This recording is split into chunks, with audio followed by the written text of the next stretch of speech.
Este es un nuevo espacio para nosotros, pero muy bien. Ojalá que no nos dejen para muchas tertulias más. Pues estoy muy contenta. Estamos en la tertulia primera, que era sobre el ser político.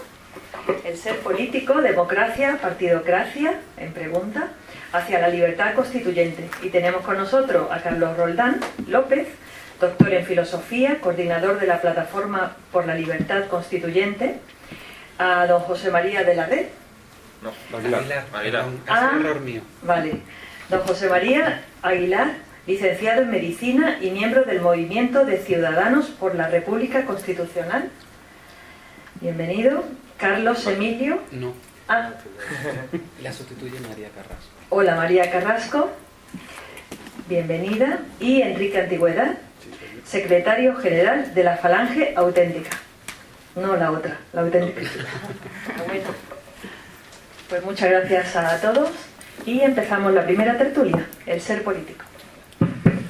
Bien, voy a empezar con mi turno de intervención y teniendo en cuenta que la pregunta que nos convoca es democracia o partidocracia y la segunda parte de la reflexión es hacia la libertad constituyente, voy a dedicar mi tiempo a tratar de precisar qué deberíamos llamar democracia y qué deberíamos llamar partidocracia. Posteriormente otro compañero nos hablará de la libertad constituyente y del camino hacia la libertad constituyente. Bien, en primer lugar hay que ser muy precisos cuando se utiliza el lenguaje y cuando se utiliza el lenguaje político. Digo que hay que ser muy preciso porque es a través del lenguaje por donde se nos inocula la mentira política. Democracia es aquel régimen político basado, en primer lugar, en una efectiva separación de poderes.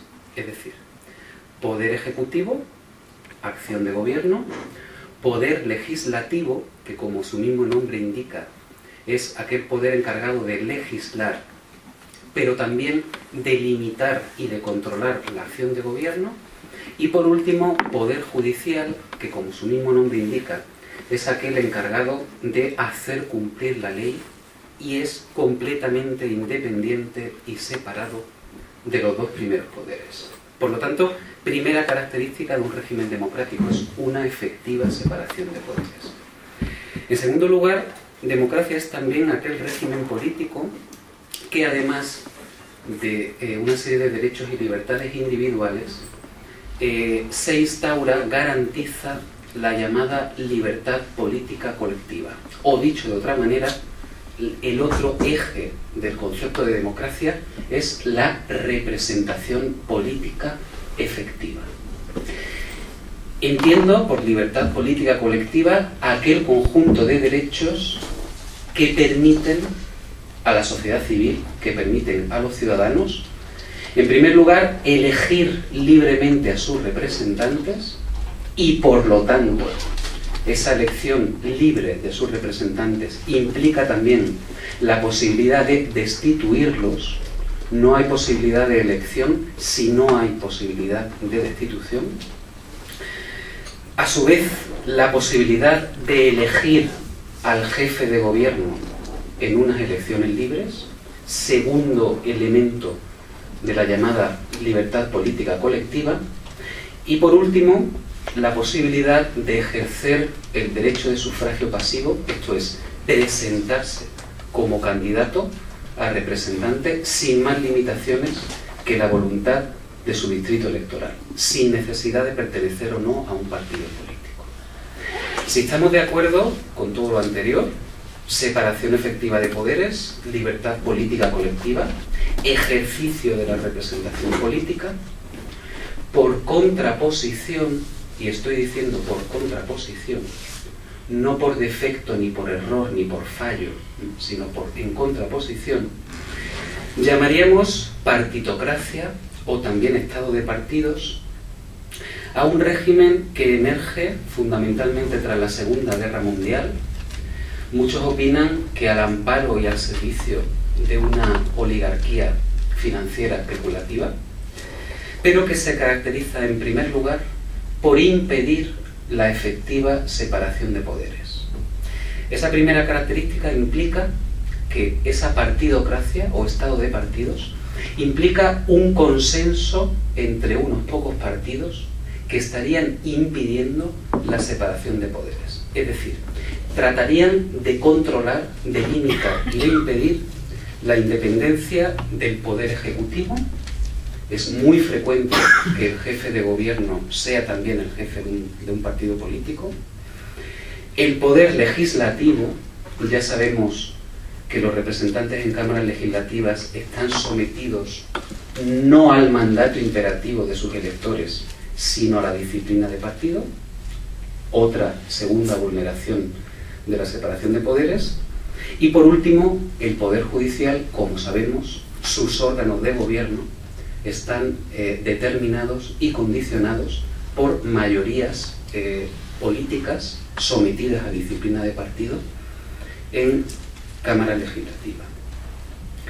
Partidocracia o estado de partidos, es decir, partidos que han tomado posesión del Estado, del mismísimo Estado. Impedir la separación de poderes y, en segundo lugar, tienen secuestrada la libertad política colectiva de los ciudadanos. Y digo secuestrar porque en una partidocracia los ciudadanos no eligen a sus representantes. Esos representantes están elegidos por los jefes de partido a través de listas cerradas.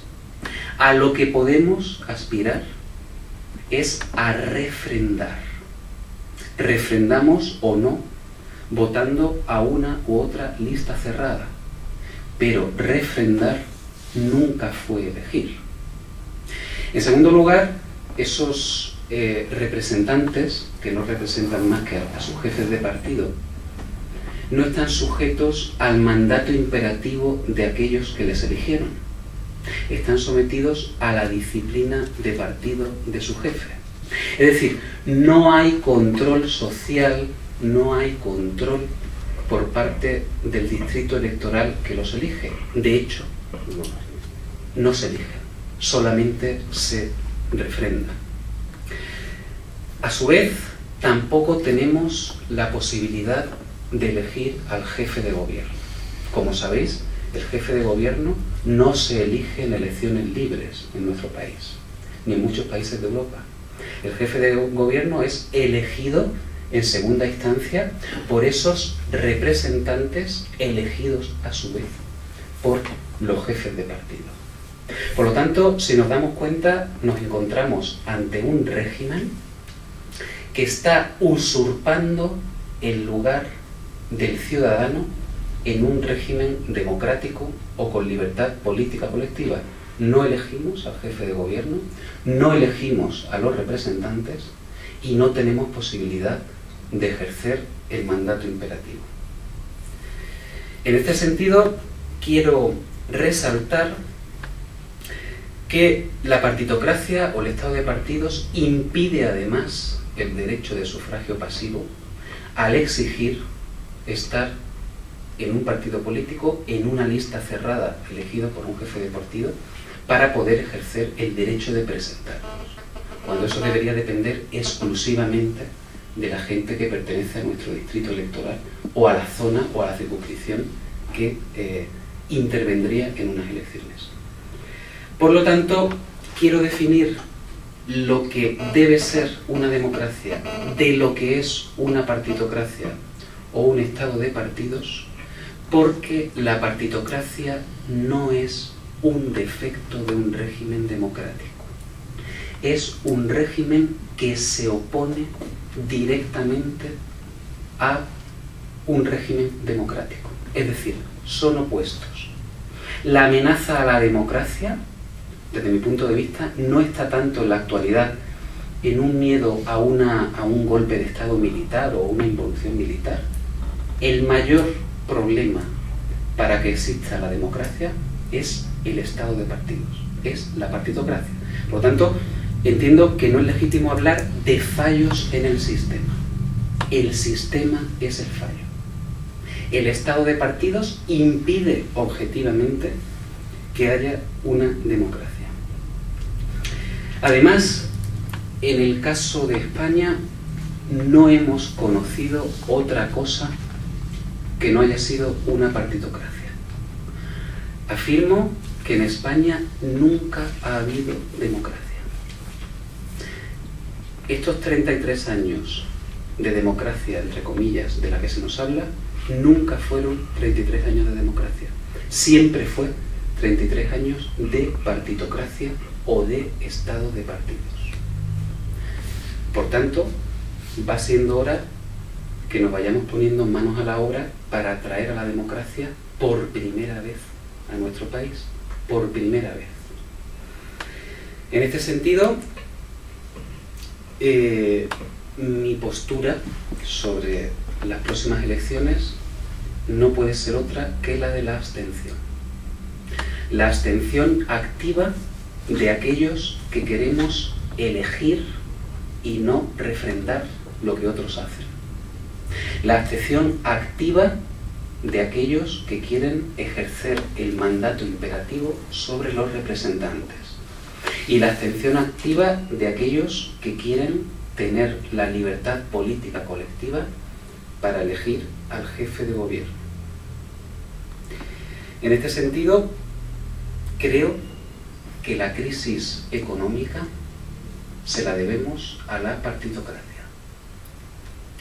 El consenso de partidos, ese consenso de partidos sometida a esa oligarquía financiera especulativa, la falta de libertad política colectiva es lo que ha provocado la crisis económica en su ulterior sentido. Los 8 millones de pobres que actualmente tiene España es la consecuencia directa de la ausencia de libertad política colectiva para ejercer el mandato imperativo y tratar de corregir políticas económicas. De alguna manera puedo decir que la inmensa mayoría de los problemas reales que tiene la gente se debe a la ausencia de una democracia y a la existencia de un estado de partidos y de una partitocracia. En este sentido, creo que es urgente que empecemos a pensar en esa dirección, que empecemos a aplicar las reglas que caracterizan a una verdadera democracia y no al estado de partidos.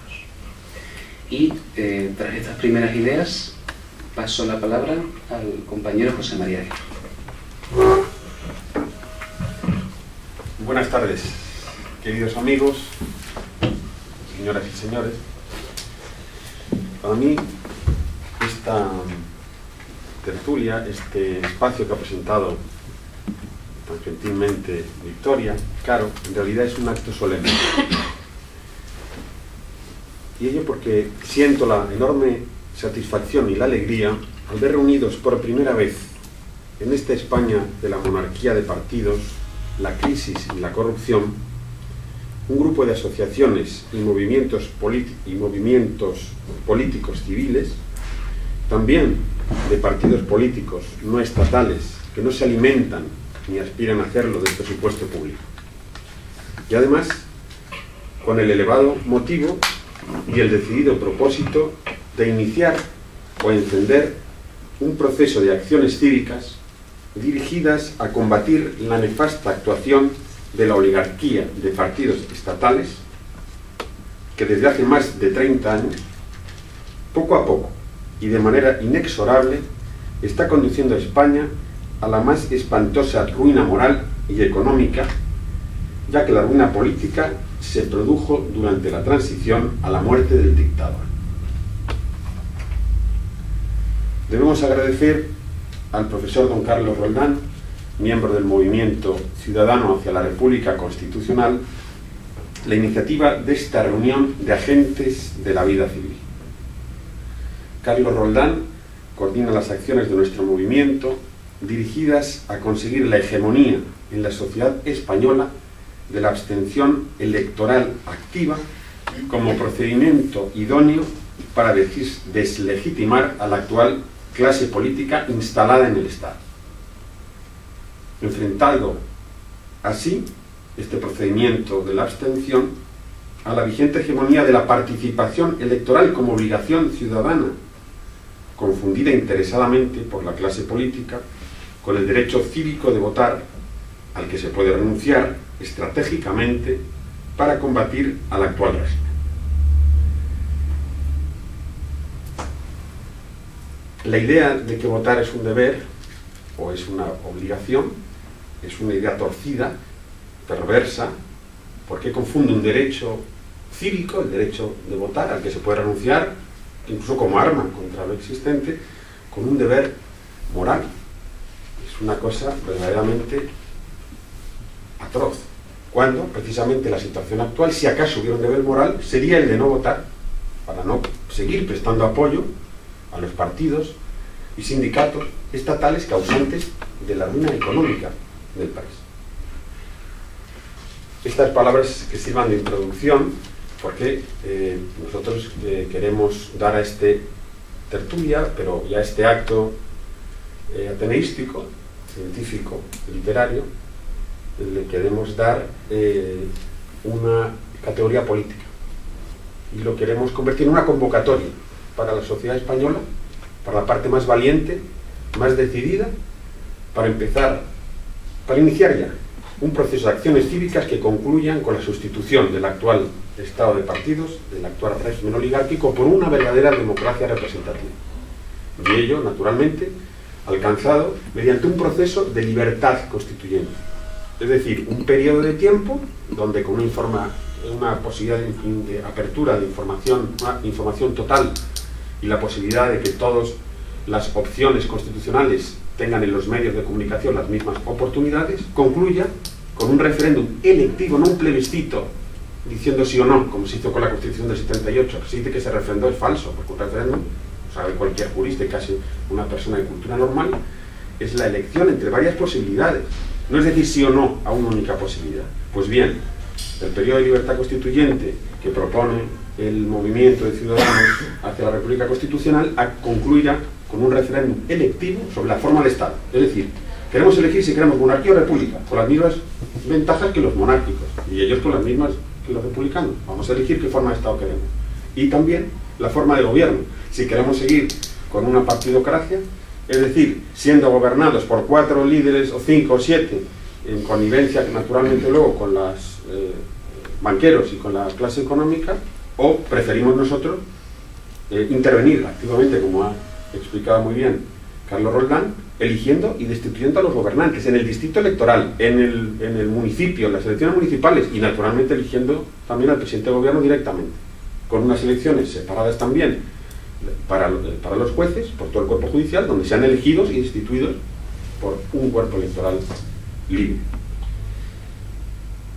Bien, quiero recordar que el Movimiento Ciudadano por la República Constitucional fue fundado por don Antonio García Trevijano en el año 2007 y nace de la sensatez y prudencia de una asociación civil impulsada por la convicción de que la gran crisis económica que ya ha causado el empobrecimiento de la mayor parte de la sociedad no se podrá superar sin sustituir la actual partidocracia, la oligarquía de partidos estatales, por una democracia formal y representativa que garantice la libertad política colectiva, que es anterior, la libertad colectiva es anterior a los derechos políticos individuales. Es primero las libertades individuales, por supuesto, y la igualdad de derechos, e impida la corrupción de los poderes públicos. Eso es lo que hará un verdadero sistema político democrático, representativo. Controlar el poder y evitar la corrupción. O disminuirla, entonces sí, a la personal estrictamente. Ahora no es personal, ahora la corrupción es el modo de gobierno. Los partidos gobiernan mediante la corrupción, puesto que se han adueñado del país, es suyo, hacen lo que quieren. Y sin corrupción no funcionarían, porque se trata de crear grandes clientelas, falsas empresas o de empresas, para colocar. En fin, han creado un nuevo despotismo. Y podemos decir que mientras los partidos viven y sus clientelas en el lujo asiático, podemos decir que viven en el lujo asiático, puesto que alrededor hay una pobreza, es como en los países orientales, unos ricos inmensamente ricos y los demás muertos de hambre. Eso es propio del despotismo oriental. Y esta idea no es mía, sino nada menos que de Dalmacio Negro, catedrático, teólogo, profesor de historia, que ha definido el actual régimen de partido como una especie de mafia, de mafiosidad, dice así textualmente, que recuerda el despotismo oriental. Pues bien, el movimiento ciudadano pretende de este modo, transformando, sustituyendo el actual sistema, el actual régimen de poder, para nosotros no es un sistema, puesto que no separa los poderes ni garantiza la libertad, es un régimen, no es un sistema, por un verdadero sistema político como el que ha descrito don Carlos Fontana. Así pues, conquistar la libertad constituyente es el objetivo fundamental de nuestro movimiento político. Hemos de decir que nuestro movimiento político, subrayarlo enérgicamente, no es un partido político y nunca lo será. Y además se ha comprometido, nos hemos comprometido, y así figura en nuestros estatutos, en que se disolverá el día en que exista libertad política colectiva garantizada con las instituciones de una verdadera democracia representativa, de una democracia auténtica, en contraposición a la falsa, que ha descrito perfectamente don Carlos Roldán, a la falsa democracia de los partidos estatales. El objetivo último estratégico del MCRC, de nuestro movimiento, es cambiar la Constitución de 1978, que concede el monopolio del poder sin posibilidad de ningún control a los partidos políticos, secuestrando, como ha dicho muy bien don Carlos, la titularidad de la libertad y de la elección y destitución a los gobernantes, a los gobernados. La sociedad gobernada queda excluida de la política. Por esto no es una democracia, sino es una oligarquía de partidos. Debo añadir además que en rigor en la Constitución de 1978 no es una Constitución. En realidad es una especie de papel mojado, una especie de carta otorgada por la oligarquía reinante y además con la característica de ser permanentemente incumplida por la propia clase política que la redactó. Además, una Constitución solo sirve para una cosa, y es muy fácil saber si un texto que pasa por ser Constitución lo es o no lo es. Una Constitución solo tiene que hacer una cosa, que es separar los poderes del Estado. Y es separarlos en origen. ¿Qué quiere decir separar los poderes del Estado en origen? Porque una cosa es que los poderes estén separados funcionalmente, eso lo había con Franco también, había unas cortes, había una jefatura del Estado y una presidencia del gobierno, y había unos jueces. No. Separar en origen quiere decir que los tres poderes clásicos del Estado, el Ejecutivo, el Legislativo y el Judicial, tienen que estar elegidos directamente en elecciones separadas. No puede ser la farsa de estas elecciones para las que la gente se prepara a votar, que es de unas elecciones presuntamente legislativas, que se tratan como si fueran presidenciales, puesto que presentan a dos candidatos, que en realidad son solamente uno el jefe de una lista de Cádiz y el otro el jefe de una lista por Madrid, los presentan como los únicos candidatos a la presidencia del gobierno, pero si no son elecciones presidenciales, si son elecciones legislativas. Claro, naturalmente, por el perverso sistema que hace la oligarquía, ya sabemos que el primero de la lista más votada de Cádiz, o del PSOE por Cádiz, o el primero de la lista más votada por Madrid va a ser el presidente del gobierno. ¡Qué aberración! Y naturalmente sabemos que luego, en función de los votos obtenidos por uno y otro candidato, van a elegir a las cúpulas del Poder Judicial. Es decir, que el que gane en las elecciones legislativas es dueño del Legislativo, del Ejecutivo y del Judicial.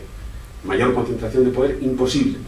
Y eso mismo, una Constitución lo que tiene que expresar palpablemente en los documentos es esa separación en origen de los poderes. No quiere decir que hay unos señores que eligen, otros que gobiernan y otros que juzguen. No, sino que el poder de cada uno de ellos sea diferente en origen y siempre basado en el poder de los ciudadanos que lo eligen, no de facciones ideológicas que los han impuesto. Además, como también lo ha dicho muy bien, creo que te refieres a ello, Carlos, los partidos que se instalaron en el Estado al final del franquismo viven a costa directamente del dinero que ganamos entre todos, del dinero público, y para colmo no nos representa, porque ya es una aberración que un partido sea estatal y cobre del Estado, que sean funcionarios que lo esté pagando el Estado. Un partido es un agente de la sociedad civil, como los que estamos aquí. Tendría que estar en la calle para ser civilizado, tendría que vestirse de paisano, bajarse a la calle y pagarse con las cuotas de sus afiliados, como todo el mundo, y a vivir, y si quieren coche, secretarias, mariscadas y juergas, que se las paguen sus afiliados. Vamos a ver, que pidan dinero a sus afiliados para que se las paguen. Así pues, el texto de 1978 es una constitución espuria, es una falsa constitución, y corresponde a una sociedad de oligarcas de partidos estatales por un lado, en la clase gobernante, y unos súbditos o siervos 1000 voluntarios regimentados, porque esto es clave en el sistema político. Estos son los partidos políticos de hoy, regimientos en los que militan forofos bajo el mando de un jefe de partido, un déspota al que se someten voluntariamente con alegría y entusiasmo. No hace falta más que verles cuando levantan la mano el jefe, ya como botones se lanzan sobre los botones para apretar lo que les ha dicho y luego miran para que les feliciten por la maravillosa acto político que han realizado.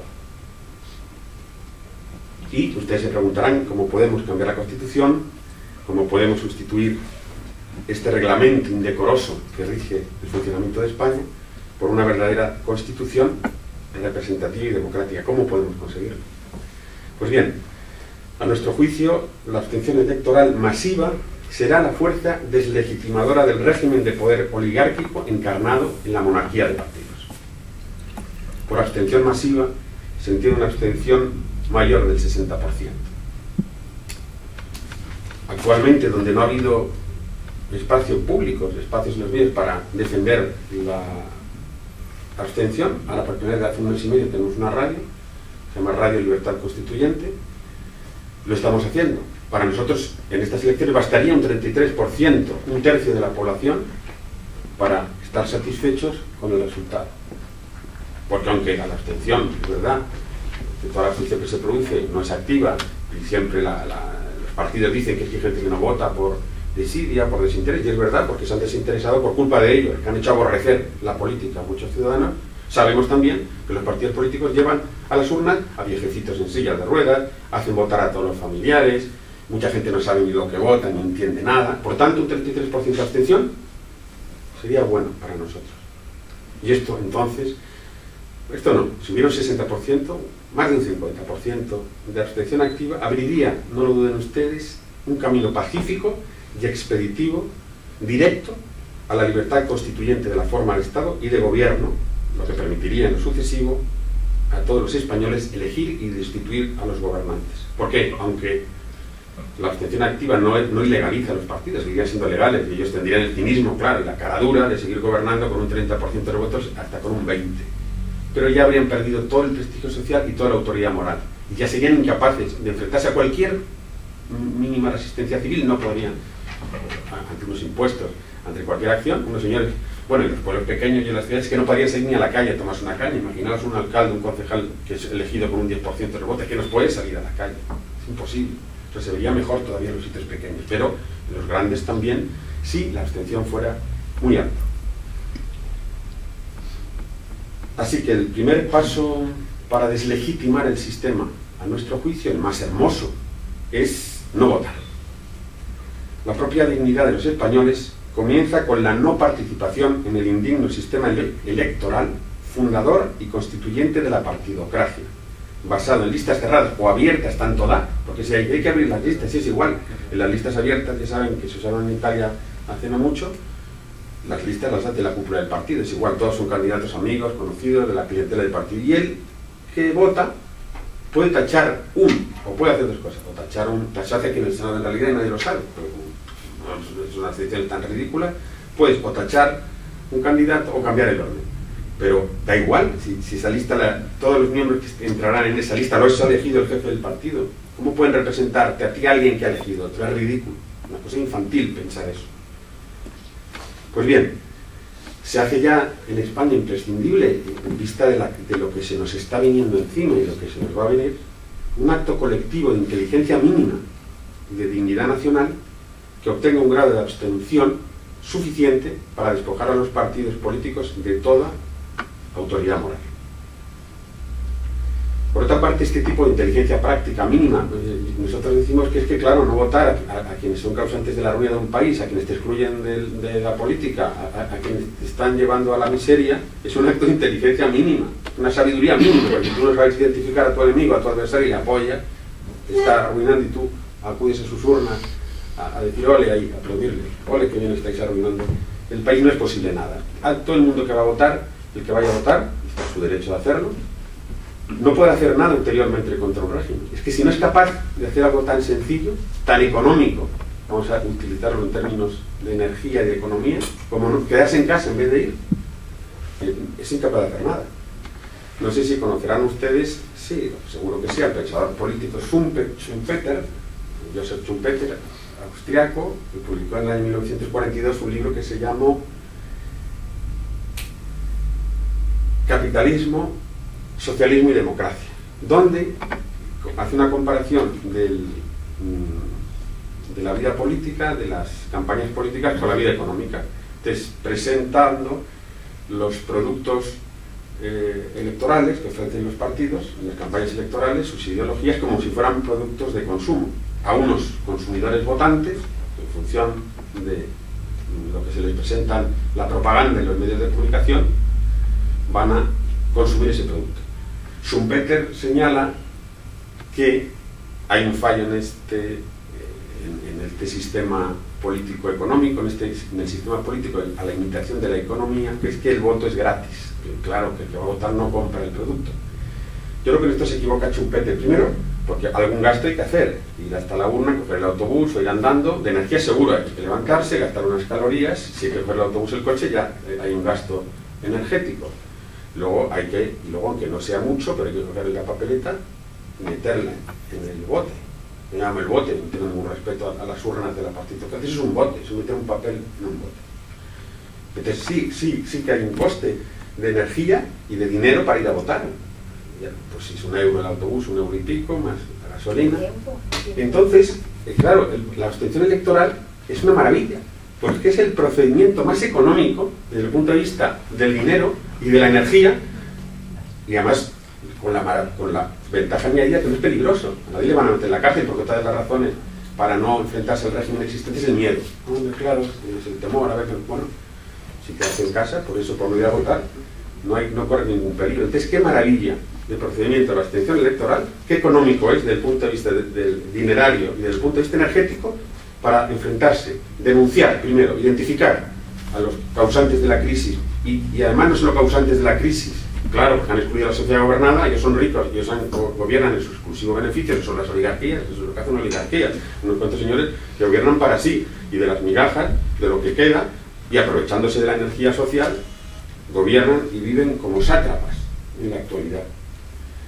Pues qué maravilla que con un acto tan sencillo como quedarse en casa estamos salvando la dignidad personal y además contribuyendo eficazmente a deslegitimar un régimen. Y luego el que ya se ha atrevido a ese acto no valeroso, pero en fin, de venir a votar, y que por fin se ha decidido quedarse en casa, seguro que luego podrá iniciar otras acciones. Primero recomendar a los demás que no voten, y luego iniciar o participar en otras acciones cívicas que se emprenderán. Una resistencia civil, una huelga fiscal, luego huelgas por sectores, luego manifestaciones pacíficas siempre, y además las que proponemos nosotros sean sin interrumpir el tráfico, absolutamente apartadas de cualquier lugar donde se haga perjudique a terceros. Pues para ese ciudadano que ha dejado de votar será mucho más fácil acudir a esos actos que si sigue apoyando al régimen e inconscientemente ya anulándose como actor de un proceso cívico para el cambio de régimen, que es lo que nosotros postulamos desde aquí. Yo he terminado. Muchas gracias. Muchas gracias. Bien, pues paso la palabra.